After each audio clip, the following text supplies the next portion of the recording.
Hi, this is Zach from Pass the Gavel. In parliamentary debate, one of the jobs of the third speaker is to summarize your team's arguments and your opponent's arguments and to tell the judge why your side won. One effective way to do so is by the use of the term even if. As the third speaker, I made a mental note to try to use the term even if at least 2 or 3 times in my speech, although this was not possible in every case. In every debate, my opponents had some good points. But what I wanted to do is to show the judge that even if they agreed with one or more of my opponent's points, my team should still win the debate. The argument goes like this: Judge, even if you believe X, you should still vote for us because of Y. Now let's see some examples. In the first example, the resolution was self-driving cars do more good than harm, and I was on the opposition team. Judge, even if you believe that self-driving cars are safer than human-driven cars, you will only realize any safety benefits if only self-driving cars are on the road. Remember, the proposition plan does not prohibit human-driven cars.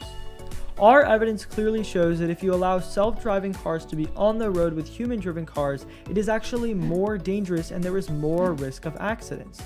In sum, even if you believe that self-driving cars are inherently safer, to mix self-driving cars with human-driven cars is to create a more dangerous environment and to make the roads less safe. Do you see how we took the proposition safety argument and turned it against them? The even if language can be used to counter a specific argument made by your opponent, or in some cases you might use the even if language to tell the judge why your team still wins the debate, even if the judge votes for the other team on one specific point. For example, using the same resolution above, self-driving cars do more good than harm.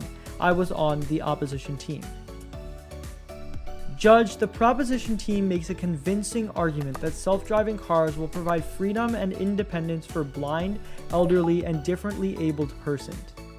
Even if you believe that this is true, we should still win this debate because our evidence convincingly shows that 1. Self-driving cars will lead to more accidents, not fewer accidents. 2. Self-driving cars will lead to more personal injury and deaths. 3. Self-driving cars will lead to mass unemployment among vast sections of the population, including truck drivers, delivery drivers, and taxi drivers.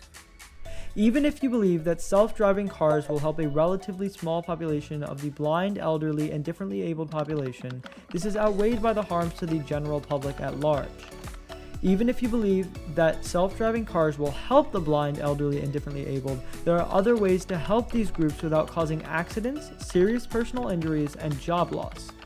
To sum up, use even if language to counter your opponent's major arguments and tell the judge why you should win. If you do it consistently, you'll be on your way to becoming a championship debater.